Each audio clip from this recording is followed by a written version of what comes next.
Le voyage nocturne.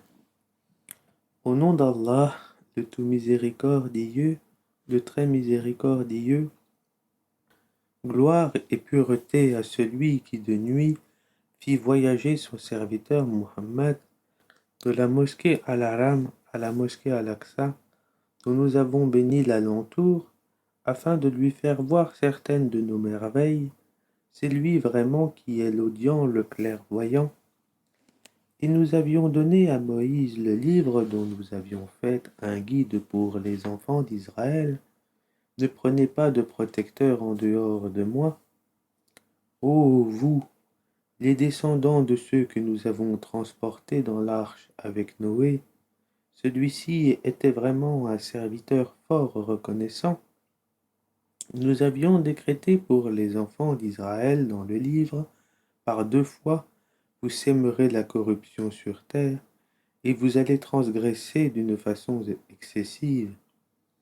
Lorsque vint l'accomplissement de la première de ces 2 prédictions, nous envoyâmes contre vous certains de nos serviteurs doués d'une force terrible, qui pénétrèrent à l'intérieur des demeures, et la prédiction fut accomplie. Ensuite nous vous donnâmes la revanche sur eux, et nous vous renforçâmes en biens et en enfants, et nous vous fîmes un peuple plus nombreux. Si vous faites le bien, vous le faites à vous-même, et si vous faites le mal, vous le faites à vous aussi. Puis quand vint la dernière prédiction, ce fut pour qu'ils affligent vos visages et entrent dans la mosquée comme ils y étaient entrés la première fois, et pour qu'ils détruisent complètement ce dont ils se sont emparés. Il se peut que votre Seigneur vous fasse miséricorde, mais si vous récidivez, nous récidiverons, et nous avons assigné l'enfer comme camp de détention aux infidèles. Certes, ce Coran guide vers ce qu'il y a de plus droit, et il annonce aux croyants qui font de bonnes œuvres qu'ils auront une grande récompense, et à ceux qui ne croient pas en l'au-delà, que nous leur avons préparé un châtiment douloureux. L'homme appelle le mal comme il appelle le bien, car l'homme est très hâtif.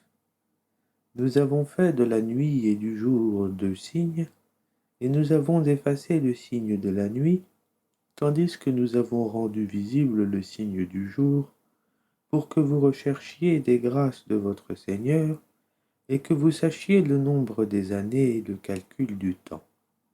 Et nous avons expliqué toutes choses d'une manière détaillée.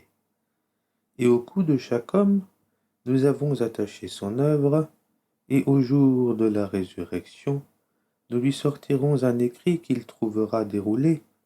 Lis ton écrit, aujourd'hui, tu te suffis d'être ton propre comptable. Quiconque prend le droit chemin ne le prend que pour lui-même, et quiconque s'égare ne s'égare qu'à son propre détriment, et nul ne portera le fardeau d'autrui, et nous n'avons jamais puni un peuple avant de lui avoir envoyé un messager. Et quand nous voulons détruire une cité, nous ordonnons à ces gens opulents d'obéir à nos prescriptions, mais au contraire, ils se livrent à la perversité. Alors, la parole prononcée contre elle se réalise, et nous la détruisons entièrement. Que de générations avons-nous exterminées après Noé, et ton Seigneur suffit qu'il soit parfaitement connaisseur et clairvoyant sur les péchés de ses serviteurs. Quiconque désire la vie immédiate, nous nous hâtons de donner ce que nous voulons à qui nous voulons, puis nous lui assignons l'enfer où il brûlera méprisé et repoussé. Et ceux qui recherchent l'au-delà et fournissent les efforts qui y mènent tout en étant croyants, alors l'effort de cela sera reconnu. Nous accordons abondamment à tous, ceci comme cela, des dons de ton Seigneur, et les dons de ton Seigneur ne sont refusés à personne. Regarde comment nous favorisons certains sur d'autres, et dans l'au-delà, il y a des rangs plus élevés et plus privilégiés. N'assigne point à Allah d'autres divinités, sinon tu te trouveras méprisé et abandonné. Et ton Seigneur a décrété, n'adorer que lui, et marquer de la bonté envers les pères et mères. Si l'un d'eux ou tous deux doivent attendre la vieillesse auprès de toi, alors ne leur dis point fi, et ne les brusque pas, mais adresse-leur des paroles respectueuses, et par miséricorde, abaisse pour eux l'aile de l'humilité, et dis, ô mon Seigneur, fais-leur à tous deux miséricorde comme ils m'ont élevé tout petit. Votre Seigneur connaît mieux ce qu'il y a dans vos âmes. Si vous êtes bons, il est certes pardonneur pour ceux qui lui reviennent se repentant, et donne aux proches parents ce qui lui est dû, ainsi qu'aux pauvres et aux voyageurs en détresse, et ne gaspille pas indûment, car les gaspilleurs sont les frères des diables, et le diable est très ingrat envers son Seigneur. Si tu t'écartes d'eux à la recherche d'une miséricorde de ton Seigneur que tu espères, adresse-leur une parole bienveillante. Ne porte pas ta main enchaînée à ton cou par avarice, et ne l'étends pas trop non plus largement, sinon tu te trouveras blâmé et chagriné. En vérité, ton Seigneur étend ses dons largement à qui il veut, ou les accorde avec parcimonie. Il est sur ses serviteurs parfaitement connaisseur et clairvoyant. Et ne tuez pas vos enfants par crainte de pauvreté, c'est nous qui attribuons leur subsistance, tout comme à vous. Les tuer, c'est vraiment un énorme péché. Et n'approchez point la fornication, en vérité c'est une turpitude et quel mauvais chemin. Et, sauf en droit, ne tuez point la vie qu'Allah a rendue sacrée. Quiconque est tué injustement, alors nous avons donné pouvoir à son proche parent, que celui-ci ne commette pas d'excès dans le meurtre, car il est déjà assisté par la loi. Et n'approchez les biens de l'orphelin que de la façon la meilleure, jusqu'à ce qu'il atteigne sa majorité, et remplissez l'engagement, car on sera interrogé au sujet des engagements. Et donnez la pleine mesure quand vous mesurez, et pesez avec une balance exacte. C'est mieux pour vous, et le résultat en sera meilleur. Et ne poursuis pas ce dont tu n'as aucune connaissance, l'ouïe, la vue et le cœur. Sur tout cela, en vérité, on sera interrogé. Et ne foule pas la terre avec orgueil, tu ne sauras jamais fendre la terre, et tu ne pourras jamais atteindre la hauteur des montagnes. Ce qui est mauvais en tout cela est détesté de ton Seigneur. Tout cela fait partie de ce que ton Seigneur t'a révélé de la sagesse. N'assigne donc pas à Allah d'autres divinités, sinon tu seras jeté dans l'enfer, blâmé et repoussé. Votre Seigneur aurait-il réservé exclusivement pour vous des fils, et lui aurait-il pris pour lui des filles parmi les anges? Vous prononcez là une parole monstrueuse. Très certainement, nous avons exposé tout ceci dans ce Coran, afin que les gens réfléchissent, mais cela ne fait qu'augmenter leur répulsion. S'il y avait des divinités avec lui, comme ils le disent, elles auraient alors cherché un chemin pour atteindre le détenteur du trône. Pureté à lui, il est plus haut et infiniment au-dessus de ce qu'ils disent. Les sept cieux et la terre et ceux qui s'y trouvent célèbrent sa gloire, et il n'existe rien qui ne célèbre sa gloire et ses louanges, mais vous ne comprenez pas leur façon de le glorifier. Certes, c'est lui qui est indulgent et pardonneur. Et quand tu lis le Coran, nous plaçons entre toi et ceux qui ne croient pas en l'au-delà un voile invisible. Nous avons mis des voiles sur leur cœur, de sorte qu'ils ne le comprennent pas, et dans leurs oreilles une lourdeur. Et quand dans le Coran tu évoques ton Seigneur l'unique, ils tournent le dos par répulsion. Nous savons très bien ce qu'ils écoutent. Quand ils t'écoutent et qu'ils chuchotent entre eux, les injustes disent « Vous ne suivez qu'un homme ensorcelé ». Vois ce à quoi ils te comparent. Ils s'égarent donc et sont incapables de trouver un chemin vers la vérité. Et ils disent « Quand nous serons ossements et poussière, serons-nous ressuscités en une nouvelle création ?» Dis, soyez pierre ou fer, ou toute autre créature que vous puissiez concevoir. Ils diront alors, qui donc nous fera revenir? Dis, celui qui vous a créé la première fois. Ils secoueront vers toi leur tête et diront, quand cela? Dis, il se peut que ce soit proche. Le jour où il vous appellera, vous lui répondrez en le glorifiant. Vous penserez cependant que vous n'êtes resté sur terre que peu de temps. Et dis à mes serviteurs d'exprimer les meilleures paroles, car le diable sème la discorde parmi eux. Le diable est certes pour l'homme un ennemi déclaré. Votre Seigneur vous connaît mieux. S'il veut, il vous fera miséricorde, et s'il veut, il vous châtiera. Et nous ne t'avons pas envoyé pour que tu sois leur protecteur.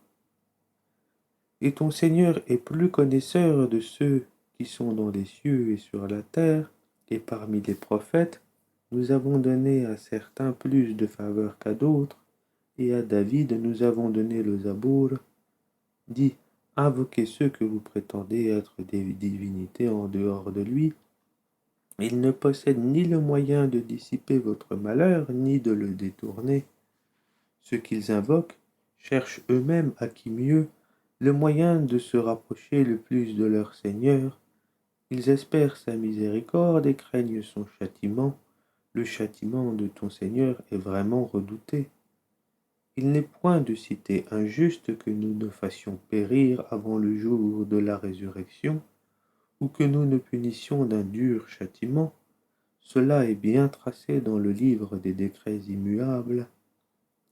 Rien ne nous empêche d'envoyer les miracles, si ce n'est que les anciens les avaient traités de mensonges.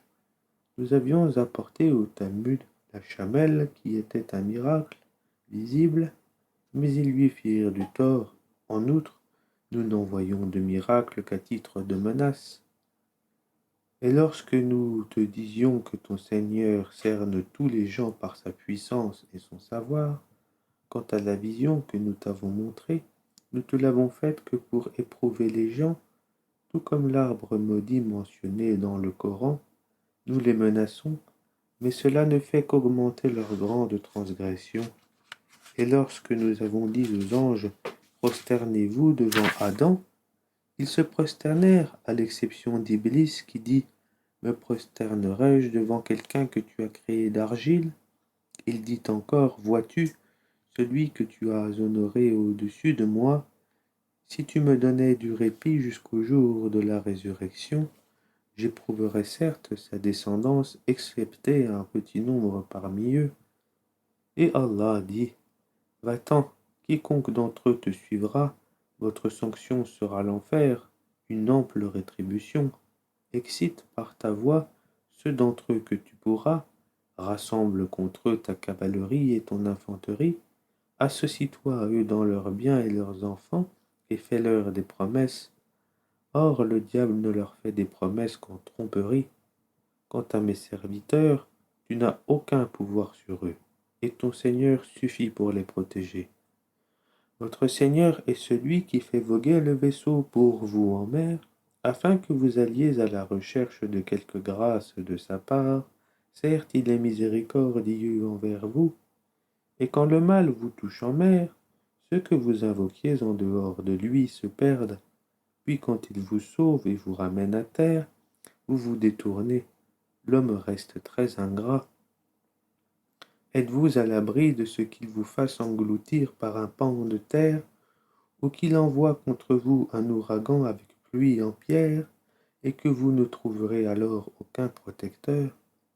Ou êtes-vous à l'abri de ce qu'il vous y ramène une autre fois, qu'il déchaîne contre vous un de ces vents à tout casser, puis qu'il vous fasse noyer à cause de votre mécréance, et alors vous ne trouverez personne pour vous défendre contre nous? Certes, nous avons honoré les fils d'Adam, nous les avons transportés sur terre et sur mer, leur avons attribué de bonnes choses comme nourriture, et nous les avons nettement préférés à plusieurs de nos créatures.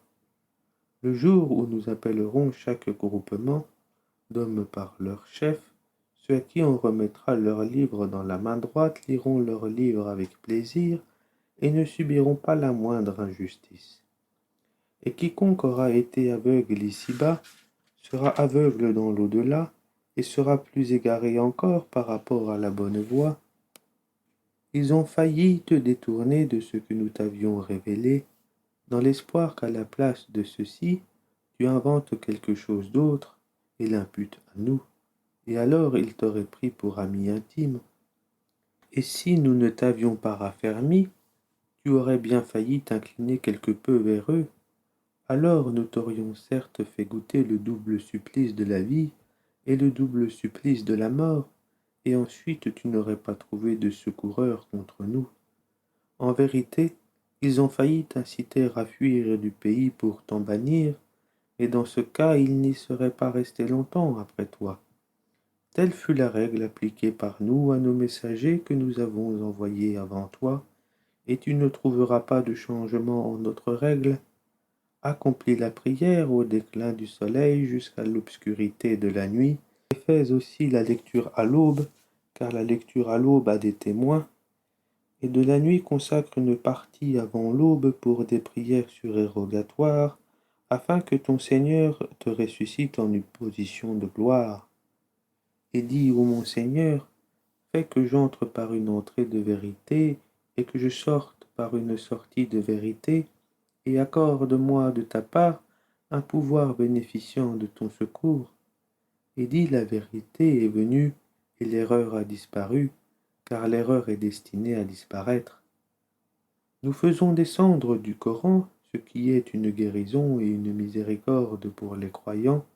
Cependant, cela ne fait qu'accroître la perdition des injustes, et quand nous comblons l'homme de bienfaits, il se détourne et se replie sur lui-même, et quand un mal le touche, le voilà profondément désespéré. Dis, chacun agit selon sa méthode, alors que votre Seigneur connaît mieux qui suit la meilleure voie. Et il t'interroge au sujet de l'âme. Dis, l'âme relève de l'ordre de mon Seigneur, et on ne vous a donné que peu de connaissances. Si nous voulons, nous pouvons certes faire disparaître ce que nous t'avons révélé, et tu n'y trouverais par la suite aucun défenseur contre nous, si ce n'est par une miséricorde de ton Seigneur, car en vérité sa grâce sur toi est grande.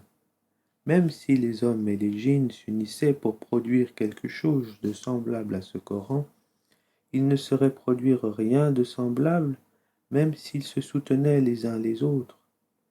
Et certes, nous avons déployé pour les gens dans ce Coran toutes sortes d'exemples, mais la plupart des gens s'obstinent à être mécréants. Et ils dirent, nous ne croirons pas en toi, jusqu'à ce que tu aies fait jaillir de terre pour nous une source, ou que tu aies un jardin de palmiers et de vignes, entre lesquels tu feras jaillir des ruisseaux en abondance, ou que tu fasses tomber sur nous, comme tu le prétends, le ciel en morceaux, ou que tu fasses venir Allah et les anges en face de nous, ou que tu aies une maison garnie d'ornements, ou que tu sois monté au ciel. Encore ne croirons-nous pas à ta montée au ciel, jusqu'à ce que tu fasses descendre sur nous un livre que nous puissions lire. Dis-leur, gloire à mon Seigneur, ne suis-je qu'un être humain messager? Et rien n'empêcha les gens de croire quand le guide leur est parvenu, si ce n'est qu'ils disaient, Allah envoie-t-il un être humain messager? Dis, s'il y avait sur terre des anges marchant tranquillement, nous aurions certes fait descendre sur eux du ciel un ange messager. Allah suffit comme témoin entre vous et moi, il est sur ses serviteurs parfaitement connaisseur et clairvoyant. Celui qu'Allah guide, c'est lui le bien guidé, et ceux qui l'égarent, tu ne leur trouveras jamais d'alliés en dehors de lui, et au jour de la résurrection, nous les rassemblerons traînés sur leur visage, aveugles, muets et sourds. L'enfer sera leur demeure, chaque fois que son feu s'affaiblit, nous leur accroîtrons la flamme ardente. Telle sera leur sanction, parce qu'ils ne croient pas en nos preuves et disent, quand nous serons ossements et poussière, serons-nous ressuscités en une nouvelle création? N'ont-ils pas vu qu'Allah, qui a créé les cieux et la terre, est capable de créer leur pareil? Il leur a fixé un terme sur lequel il n'y a aucun doute, mais les injustes s'obstinent dans leur mécréance. Si c'était vous qui possédiez les trésors de la miséricorde de mon Seigneur, vous les ignoriez, certes, de peur de les dépenser, et l'homme est très avare.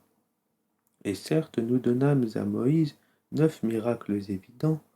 Demande donc aux enfants d'Israël, lorsqu'il leur vint et que Pharaon lui dit, ô Moïse, je pense que tu es ensorcelé. Il dit, tu sais fort bien que ces choses, les miracles, seul le Seigneur des cieux et de la terre les a fait descendre comme autant de preuves illuminantes. Et certes, ô Pharaon, je te crois perdu. Pharaon voulut donc les expulser du pays. Alors nous les noyâmes tous, lui et ceux qui étaient avec lui. Et après lui, nous dîmes aux enfants d'Israël, habitez la terre. Puis lorsque viendra la promesse de la vie dernière, nous vous ferons venir en foule. Et c'est en toute vérité que nous l'avons fait descendre, et avec la vérité il est descendu, et nous ne t'avons envoyé qu'en annonciateur et avertisseur. Nous avons fait descendre un Coran que nous avons fragmenté pour que tu le dises lentement aux gens, et nous l'avons fait descendre graduellement. Dis croyez-y ou n'y croyez pas, ceux à qui la connaissance a été donnée avant cela, lorsqu'on le leur récite, tombent prosternés le menton contre terre, et disent gloire à notre Seigneur. La promesse de notre Seigneur est assurément accomplie, et ils tombent sur leur menton pleurant, et cela augmente leur humilité.